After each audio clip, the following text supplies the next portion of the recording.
Dear George and Luke, Hello, dear.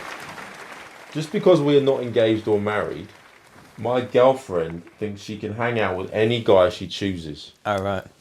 She says she's entitled to see other guys and have fun, and I should just get used to it. We've been together for 2 years. I'm 29 and she's 26. What, she's done it for the full 2 years? I mean, it can't be a new thing. Well, the other day she came home from But work. wait. So I am going to get used to the interruptions. Sometimes, right, women do this because basically they're waiting for you to pop that question. You know, like that Right. Beyonce song. Well, if you like it, then you should have put a ring on it. Right. You got to do the dance as well, George. It's got good bass, that song. Solid bass, that. She's got a solid bass. Yeah, a few of them. Anyway, so you know, two solid bass, Oy. four total. Anyway, so Sturdy. robust. The thing about it is like Solid. sometimes women are like, when are you going to propose? But they don't want to ask you that question. So So she's shifting over to basically hinting, if you don't like this, then you better put a ring on it, right? And you know, 2 years is a long time, and maybe now I'm not saying, but she has emphasized, if we're not married, if we're not engaged, then there's no that's issue. true. That's so true. if you want me to not go off and flirt or maybe sleep with other people, you better make some effort to, you know, make me your catch. Well, let's see what he's gone on to say, George. So he said this. The other day she came home from work 3 hours late. I was starting to get worried, but then I peeked through the blind and saw a car dropping her off in the street. I think I had an experience like this myself last week. Where have you been for all these hours? A guy was in the driving seat. When I asked her who he was and where she'd been, she said he was a workmate and they'd gone for a drink. I told her I wasn't happy. She said, fine, if you don't like it, then you can leave. This always happens when we have a disagreement. She won't discuss it and threatens to break up with me. I feel disrespected and confused. What can I do, George and Luke? Well, all right. Step one, right, is you could, if this is a relationship that's serious and you're crazy about her. Nowadays, it's kind of hard for men to propose and get married for lots of reasons. Sometimes it's just because we're like, look, the whole rigmarole, if it doesn't work and she takes the house and she takes the kids and I lose all my money, and it's sort of like, what's that got to do with falling in love and protecting someone and caring for them? I mean, I agree, it's ridiculous, isn't it? Why do they have to have so many repercussions to two people just trying to make it work? So oftentimes you like don't want that. But on the other hand, you could say to yourself, well, listen, how about you just propose to her, right? And then she can't say, well, we're not engaged, because you are engaged, but you're not actually married. So you can find out if this behavior continues. Right. Because, you know, when you get engaged to someone, you don't have to be married like for 6 months or a year. Some people get don't proposed. never get married. I've seen it. You see couples, they get engaged. They've been engaged for like 10 years. Yeah, 10 years. What's maybe going more. on there, ladies and gents? And I'm sure that the women are thinking the same thing. But so you could propose to her and see, and she might at least think, oh, that's enough of a commitment. I'm going to stop, you know, trying to trigger you. Triggered. I'm going to stop pulling at your heartstrings in that way and playing games with you. The other thing is if you're not that committed, I mean, they seem to live together, right? She came back in the car. They lived together for 2 years, mate. 2 years they've been together. Yeah, but 2 years. All right, 2 years living together.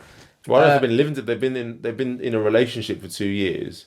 But what I don't understand is she seeing other men, or is she just hanging out with other men? She's just implying that and she's she's seeing saying, "Look, I can hang out with whoever I want." Well, maybe you should go and hang out with some women. Oh, 100%. That is, look, make it very, very clear. Okay, just come back and be like, yeah, I met a girl today. We were sitting at the bus stop. She started chatting to me, Charlene. Bit of a looker. She really, she kept asking for my number. Blonde, short blonde hair, like a bob. Yeah, we all know Charlene. She's got a bit of a tan, right? She's at all the bus stops. But anyway, try a bit of that and see how she responds to it. You can just be like, no, go and see your friend. But who were we talking about earlier? George Harrison, right? George Harrison, what a legend, ladies and gentlemen. That guy, he was here sitting on the sofa. Have you heard of George Harrison, ladies and gentlemen? He was a Beatle. Do you know what Beatles are? They were a band, ladies and gentlemen. They were a band back in the day. Pretty damn good band as well, weren't they? Yeah, and he was sitting here playing his banjo, not his guitar, like he played mostly in the Beatles. And he said to us, when it came to the I fact think he was that playing a sitar for was us, it his George. wife? Sitar. It was his wife. Do you know where he found that? They Where? went to an Indian restaurant, the Beatles, and he saw one of the guys in the restaurant playing it, and he was like, "What is that?" And they said, "It's sitar." And he said, "Can I have a go?" And they said, "Yeah." And then he added it to the song Norwegian Wood. And Norwegian Wood, him using that instrument then became the whole sort of, George Harrison's sound that came later. So then, that aside, Harrison was talking about how his girlfriend... It was either his girlfriend or his wife, but the woman he was with... Don't think it was his wife. They were seeing each other, obviously they were together. And she ended up sleeping with another person who I believe might have been another rock star of some kind. And they asked him about it in the media, like a press day. And he was just like, it is what it is. Like, I don't want to... Like, life is short. If she's enjoying her life and she's happy, let her enjoy her life. I don't own the woman. Everyone is free, and she should live and do what she wants to do. She doesn't belong to me. And he just said, let her flow, let her enjoy her life, let her be in love. If she's in love, let her flow in love. If she's just enjoying it, let her enjoy. Life is so finite, life is so short. Just allow her to be, allow her to express herself, allow her to connect, allow her to feel love, to feel light, to feel truth, to feel wisdom. Whether that's with me, whether with someone else. And he was just so cool about it. Luke said after that, but he. Yeah, I mean, there is a drawback to that, right? Number one, he was probably like on acid, and number two is that you can be like, let her do whatever you want. Oh my God, she's got a baby. Wait, that's not my baby. Oh my God. So there can be a problem with that. But the reason I bring it up is because the reason he had that mindset is because he's George Harrison, meaning women were reasonably accessible to him. He was like, if she's off and she's having a good time, well, there's a woman there, a woman there, a woman there, a woman there, a woman there, and he had his pick. Now, the point is if you just go, all right, well, look, if she's off with other guys, then I'm going to go out with other girls. First, you're going to go out just to create spite, just to like piss off your girlfriend. You're going to go out with some other girl, right? Which isn't a good reason to go out with somebody else. But not really. If you actually go on 2-3 dates and you go, oh wait, this third one's actually really nice, okay, then what will happen is it will become a natural feeling where you'll actually be like, oh, I'm actually enjoying this, therefore my confidence has gone up, therefore maybe I don't mind that so much, like her seeing these other guys, because maybe this isn't such a great relationship in the first place. Possibly, right. And then you might find someone else who's even better for you, and then you go, all right, enough of that. It did cross my mind that maybe you guys aren't so compatible. And I will say this, George, when a woman or a man or anybody keeps threatening to leave or keeps saying to you, if you don't like it, go, it's a little bit of a thing in my experience. Well, I've done that. I'm ashamed to say it. I have done that. And it was more because I didn't have the courage to leave myself. I wanted to leave, but I wouldn't leave. So I would be like, well, if you don't want to be here, just, you know where the door is, just go. But she never would. So it was like me passing the buck. Whereas really what I should have done is move on myself. Now, by the way, a lot of guys are going to watch this and they're going to go, yeah, but look at you. Like, you're a good looking bloke and blah, and that's why they wouldn't. The main reason those women wouldn't leave is because you kept telling them to leave. So you're not going, I'm done with you, I'm going, but you're like, if you want to go, you know where the door is.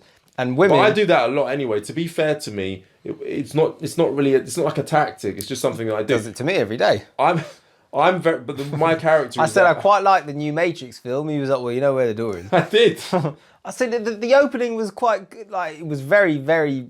It felt like a Matrix Christmas TV special, right? It didn't feel like a Matrix movie. But anyway, that aside, he said to me, go on then, that's the door. I definitely wished I'd have taken the red pill when I watched that film. Fucking hell.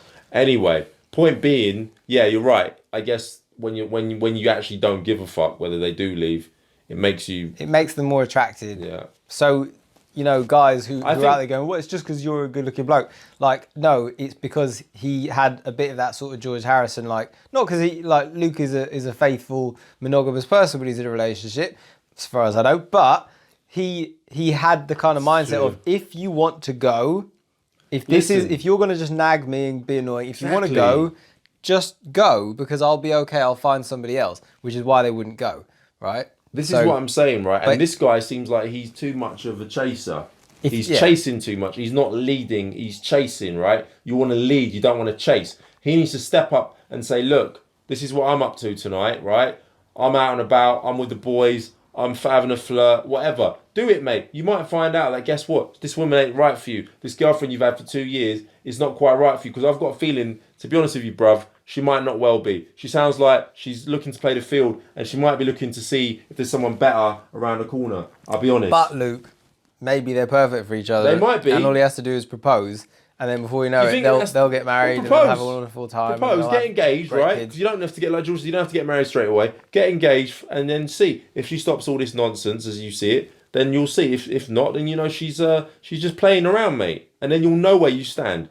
The most important thing is to know where you stand. That's the most important thing in life. Because when you know where you stand, then you can take a step forward. So that, George. Ooh. Repeat that, baby. Wisdomo. Yeah. Wisdomo. That's what I'm saying. So know where you stand, know where you can move, and you're going to step forward into the light, baby. That's what you need to do. I think that is the most important thing that you can do now. You need to step outside. You need to have some fun. If that doesn't appeal to you, you can ask her to fucking marry you, bruv. And here's one other thing. I'm just going to add to that. Women, ladies, women, you out there, ladies, you females, girls, those other chromosomes walking the globe, right? That thing that he just said is worth you paying attention to it, because men love, believe it or not, right, peace in their lives. Mate. Okay, they love peace. Now, mate. a lot of women are like, no, they're not. Mate. They're warmongers. Men go to war. Men fight. But when they come home to their missus, they want peace. But they also fight wars for peace. For peace, which is a bit stupid. I know that. You know that, right? It's ridiculous. I didn't say men were smart. I just said that we like peace. And the thing is a lot of women don't actually get that. And the reason I say it is because if you can understand that what he really most of the time wants is to not have to sort of stress about this and that and that and that and that. If you can make him feel peaceful at home, he will be like, oh dear, he'll probably stay put, and you don't have to stress too much about him either. Just give the man what he wants. Make him a sandwich, simple, right? Like, just leave him alone now. You're all right. You're all right to be by yourself. He doesn't always have to talk to you 24 hours a day. No. If he wants to sit there in a corner and, read a book or whatever, or just daydream, stare at the ceiling. Let him do it. Let him do it. He likes that kind of peace. Another thing, on that, George, sorry, I need to add to that. What was the thing you said about find stability and then you can step forward? I said know where you stand. And then when you know where you stand, then you can step forward. Right. So the reason that was relevant is because relevant. Knowing where you stand is similar to, like, when a guy feels peaceful, he's like, he knows where he stands. He goes, that's my woman, this is me, that's my work, maybe these are my kids, whatever. It's like he knows where he stands, he feels peaceful. And it's true, when you're in that position, you're like, okay, that's done. Yeah. Now I can move forward. Yeah. Very good. Great analogy. Never heard that one before. Well, George, I'm full of it. So listen, guys, it's very important, just on a final note on that subject, right, when it comes to, like, peace, peace is such a powerful thing, because the thing is, infinite waters, diving deep. In this life now, where do you find peace, right? Side. You don't find a lot of peace in this life anymore, right? You're constantly bombarded with commercials, with advertising, with work, with life that is going on. What is going on in your life? You've got a phone on you, you've got your computer, you've got your laptop, you've got this, you got that, you got noise, you got all this stuff going on, right? You go out to work, you go out to study, whatever you're doing in your life, you're engaging, you're robust, you're connecting, you're spacing into everything, right? You're filling in the gaps, You're right? a bus. You're a bus, right? And you're driving through the city, right? Making stops, picking up people, carrying things into your heart, into your soul. Picking up chicks. Listen, with mate, a pair of Ray-Ban sunglasses. when the bloke gets back home, right, from all that journeying, right, on that red bus, right? Feels great. He wants to chill out, George. He wants peace. He wants truth. He wants to be able to sit with his missus, right? He wants to be able to look her in the eye. He wants to feel her love, feel her light, feel her joy. And he wants to go to sleep. And he wants to rest. After, a bit of this and that, he wants to rest. He wants to enjoy. He wants to engage. I understand women, they love to talk. I love that. I respect that. I love a good conversation. Don't get me wrong. I love a good conversation. But there are moments where you just want to be able to sit in peace, in quiet, in silence, and just feel comfortable and relaxed and at ease. And if you meet someone that you can do that with, if you meet someone you can be comfortable with in silence, in peace, and in pure presence, then I tell you what, you're onto something. Yeah. It also means that they probably don't know how to speak. No, it doesn't, Lucky George. them. It means you need a bit of both. It needs a bit of both worlds. I tell you what, I met a lady once, right? Once. I was travelling around, George. Travelling around, right? I met a lady, right? A real lady with lady bits and everything, right? Oh my God. I tell you what, right? Disgusting. I know it was horrible, but I loved it at the same time. What was God thinking when he made lady bits? Oh my God, he was thinking, I don't know what he was thinking, but God bless him. So listen, check it out, George, right? That's a good, yeah. That's a good. God bless God. God bless God, baby. So I walked in, right, and I saw this bird. I was on a job, right, and she was fucking beautiful, right? But I was abroad, right? I was working on a job abroad, and she didn't speak a word of English, right? And I didn't speak a word of whatever the hell she was speaking, right? And we just connected, though. There was a place where it was obvious there was a connection between us. And I remember sitting with her, right, and we were trying to make a few words. It's more of a connection. There was an erection between us. Well, I tell you what, there was only one erection. Most of it was just, a bit of it was in the eyes, George. It was in the body language. It was in the energy. It was in the connection we had. It was very, very beautiful. In the breasts. And I can tell you what, right? It was in the physique. Well, she did have It was in the hair. Oh, it was in taking me back now. Point being, verbal communication. He went silent at the mention of the breast, didn't he? All of a sudden, George, lost his words. There you go, words gone. Verbal communication, as I'm saying it now, can be overrated, George. Right? It can be overrated. It is. What are you watching us for? When you sit there with a lady, right, and you stare into her eyes, and she stares back at into yours, and you just feel that connection, you just feel that light, that presence, right? That space between you, right? And then she's got that little smile on her face, that little smile that she brings, and you just look at her, and then she looks down to that moment. It gets too intense for her, and she just looks away. I love that. You know what's interesting is the way women bat their eyes. Women have that like. Oh my God, oh my God. What is that about? What is that about? Like, don't get me wrong. Well, you tell me, you should know. It works. That's a good point. I've never looked it up. Why it works the hell? Every time. So all I know, I know a little bit. So endearing. I know that the women make their eyelashes longer, right? Because it basically tricks the male a little bit, and I suppose women as well, but it basically makes the eyes look bigger because it pulls the lashes away from the eye and extends it. So when you're looking right into her eyes, the whole thing is a little bit bigger. And large eyes are like synonymous with youth. Like the older you get, the smaller the eyes seem to become. And therefore it makes them seem more youthful and, to be unromantic. More exuberant. Fertile, basically. So wide eyes do that. So maybe the like, flickering of the eyes draws our attention to that. But I don't actually know. I mean, what is it? Does it make them seem like kittens, like cats, like they're pettable, like we can care for them, protect them? I think it is a bit of that. Because they look it's so sweet and endearing and kind of shy. It kind of gives off that image of like you're shy and you're quite innocent and you're quite sort of. Hey girls, start batting them lashes, right? Don't let go of it. The old classics still work. They do, and that's the whole point. The classics are the best. The classics are the best. Bring it back. Don't complicate it, right? I think we solved that person's problem. I've forgotten who they are and I've forgotten what the problem was, but we've solved it. It's solved. You've seen it, we've seen it, and it's done, right? Who was it? Oh yeah, propose. See what happens. Yeah, we've said it. Be engaged. If it doesn't work and she carries on, then just break it off. Don't let her walk all over you, basically, right? Do what you got to do. Send her love from me if she doesn't want it anymore, though. If it's done, send her my way, right? But if it's not done, which I hope it ain't, then send her your way. Send it my way anyway. Please don't, honestly. To be honest, she sounds like a bloody nightmare. Like to go out with a woman who constantly comes back hours late, literally driven home by a bloke, and you're like, who's that guy? And every time it's a different guy. Well, that's Bill. It's a little bit weird. That's Joey. That's Carl. Right. What, you don't know Carl? Why are you asking me these questions? It's Carl, mate. It's Carl. Good old Carl. It's 3 a.m. You're supposed to be home at 6 p.m. Carl with a K. He's a good talker. Listen, we've got to move on. Get ready. What are you doing with this woman? Come on, mate. Jesus Christ. Just let her go, mate. I'll be honest with you. She's not the one for you. I was reading that. I was thinking she's not the one.